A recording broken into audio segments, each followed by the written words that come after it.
I don't know about you, but one of the hardest things I've found out about building something meaningful is realizing that you're still becoming yourself while trying to lead.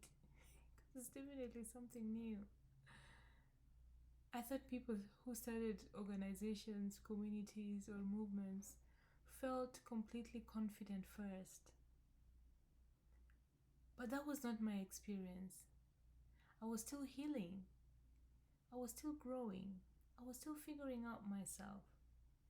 And I didn't know it then, but that was another transition too, into leadership. Hi, my name is Lydia, and here I share real stories in the context of transitions. I actually use my life's experiences to bring out those many transitions we go through in life, because change is what happens around us all day, every year, every season, constantly. But transition is what happens within us as we go through those changes.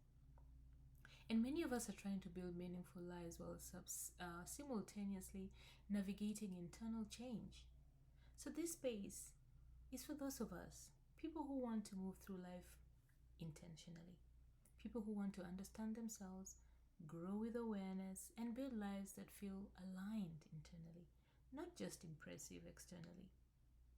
You know, real, real, honest lives. Well, I've experienced many transitions myself: immigration, motherhood, career interruptions, career reinventions, mental health struggles, military life, identity rebuilding, entrepreneurship, and creating community while still becoming myself. And one thing I've learned is that growth is rarely linear. And that is why here we name the transitions that quietly shape us. Because we have decided, you and me, all of us, that life is not going to be something that happens to us. We are not going to be participants in life. We are not going to watch life happen. We are not going to react to life happen. We are not going to be passers-by. We are going to take charge, because we are not just going to exist. We have decided thriving is the goal. You're in the right place. Welcome. Now, if you've been following me along, if you haven't and this is your first, you probably want to go watch the other seasons. This is season 7, episode 7. There's plenty to watch before this. It's chronology, where things started until now. By this point, I had started realizing that many people were struggling through transitions without support. And I felt increasingly pulled towards creating something meaningful around that. But internally, I was still evolving too. I was more grounded than before, yes. I was more aware, I was more intentional. But I was not finished healing, especially because I was still going through some of those transitions, figuring out the career, figuring out what to do, and realizing how huge a gap there was, particularly for those like me who are immigrants and military spouses. And it just made me realize that I just could not sit back and not do anything. And I think many people wait for a version of themselves that feels completely complete before they begin. They wait for the confidence. But life rarely works that way. Sometimes growth happens while building. Sometimes clarity develops through movement. And for me, I've realized confidence actually comes through action. It is what you do that makes you confident in what you do. I don't know if you get me. I hope my English makes sense. If it doesn't, go ask the queen. Now, one thing researchers who study post-traumatic growth, like I talked about in the last episode, often discuss is that meaning making can become part of healing. Not because work replaces healing, but because contribution can restore connection, it can restore agency and purpose after difficult transitions. And I experienced that very, very personally. The more I spoke, the more I shared, the more I connected with people, the more I realized my experience had value beyond my own life. Not because I had mastered everything, But because I could articulate things many people were silently experiencing, and that changed my relationship with my story. It didn't stay as this was my experience. It started becoming something that made someone else say, hey, me too. Hey, here, me too. And I think it opened up the space for people to finally exhale, to breathe, and to find relatability with my story. And I don't know whether it's unique to me, probably not. I don't know. I don't experience it much. I am an open book. I talk about things. I tend to be direct. I tend to be, here is what it is. I don't like to sugarcoat stuff. Well, it gets me into trouble sometimes.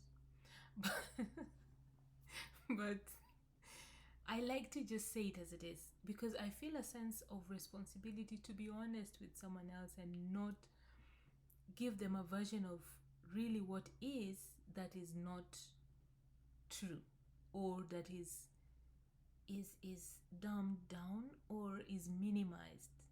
If you get me, you get me. If you don't, it's okay. um but there was also tension. As I got relatability, there was tension because building something meaningful while still evolving yourself can feel very vulnerable. You question yourself, you compare yourself, you wonder whether you're qualified enough, if you healed enough, if you experienced enough. And many people stop there. Many times I wanted to stop there. I would wonder, is it worth it? Is it worth me sharing this? Okay, they know what I'm going through, what I've gone through, so what? Are they interested in helping me or helping us who are going through this situation? Are the policies ever going to change? It seemed like such a big task that little me, who had not very good understanding of American systems, who had lived through a life and did not understand it, it felt like I was an imposter. I don't know if you want, maybe you do. I questioned myself and compared myself to them. I was like, oh my, her life is so in alignment. Oh, they've been a military spouse for 20 years. They've PCS'd. That means permanent change of station. They have PCS'd 18 times or 10 times. And I started feeling like, oh, my only 4, PCSs, and my husband's 2, international or war zone deployments don't matter. I don't even understand this. I've never lived on base. I don't have that experience. I questioned myself constantly. The only thing is, I decided that I am not going to stop. And it's just once I resolve something, like I don't know, I'm relentless. Like, I don't know, but it's an undoing sometimes. But when I want something done, when I want to see something through, I will do whatever it takes to see it through. But I will not sit here and lie to you that I didn't question myself, that I didn't. Or today, I don't still question myself, I don't still feel certain ways. That will be a lie, total lie.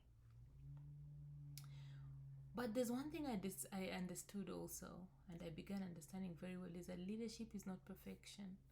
And I remind myself that every day. I write it right here on my desk. It's not perfection. It is awareness. It is honesty. It is responsibility. And it is willingness to keep growing. And that realization of all the things I've said above helped me move differently. And they didn't just do it then, they continue to do it now. Even when I feel those days, I'm just like, oh my God, Lydia, what are you doing? Oh, do you know what you get yourself into? I still tell myself I don't have to be perfect. I'm okay the way I am. Sometimes I make a video and I want to post it and I'm just like, oh my God, it's not this, I didn't say that, I'm just like, heck, I'm just gonna post. And I do. Because perfection is not the goal. Progress is. And every day I am invested in making the progress one step at a time. And sometimes it's not even seen. That progress cannot even be seen. There's no applause of yay, there's no real announcement, there's no someone saying, oh my God, this changed my life. Most of the work is actually quiet, hard. You don't see the progress, but guess what? You just have to keep on keeping on.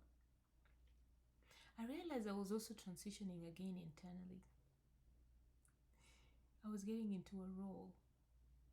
For years, I had primarily seen myself through roles connected to adaptation and survival.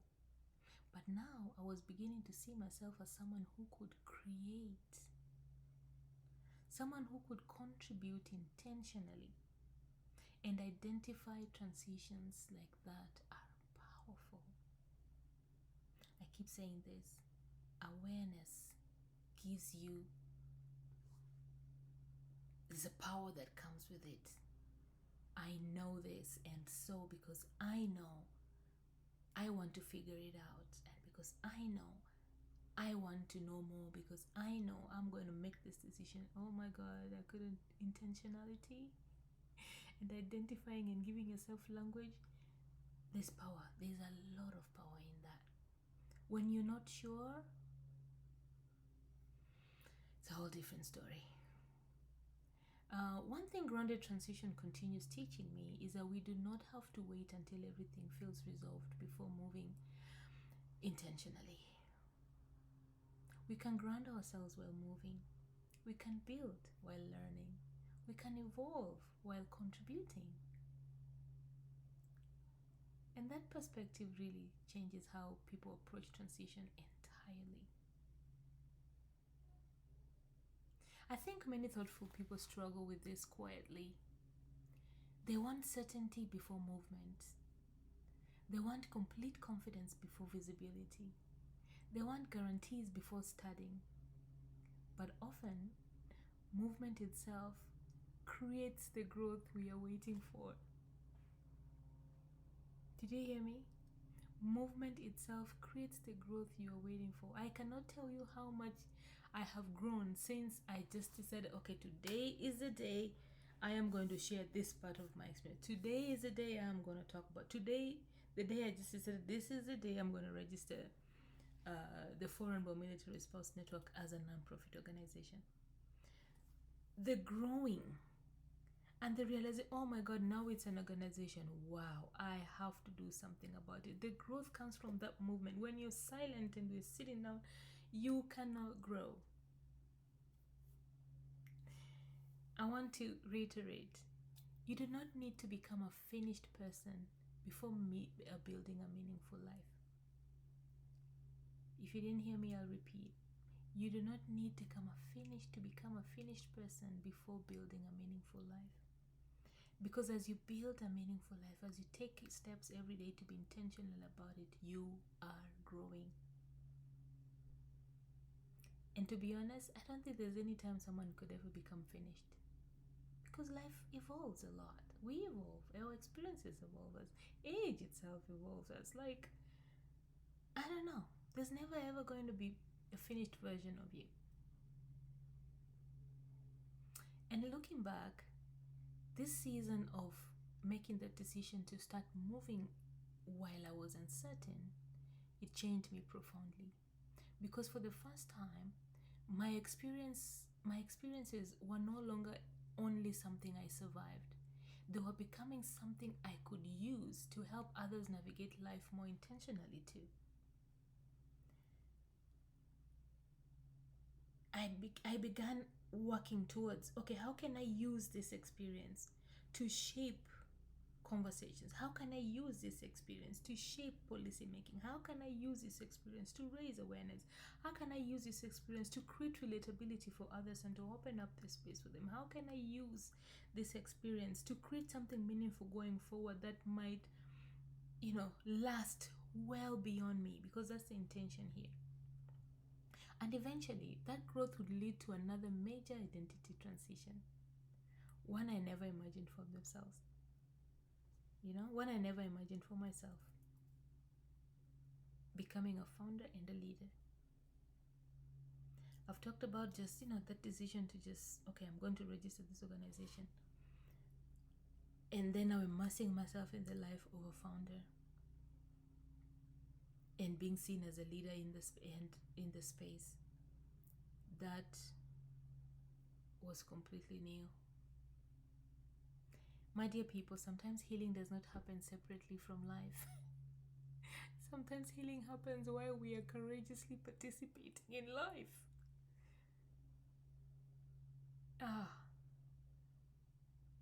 That there struck something in me.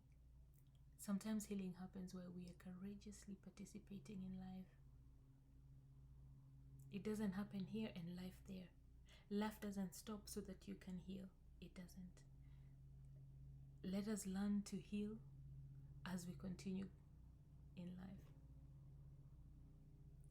Well, if you've ever felt afraid to begin because you are still growing yourself, I hope this reminds you that growth and contribution can happen together. They can. They can live together, as it is for me right now.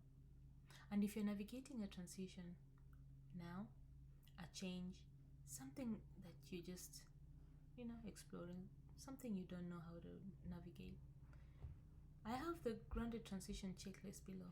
I will link it. It is designed to help you identify what may be happening to you internally so you can move through change with more awareness, more grounding, and more intention. Because as we have decided here, we are no longer just observers in life. We are people who control what happens in life. We are in charge. We are intentional. We are no longer just existing. We are thriving. If this resonated, please subscribe. Please like. And please share. See you tomorrow.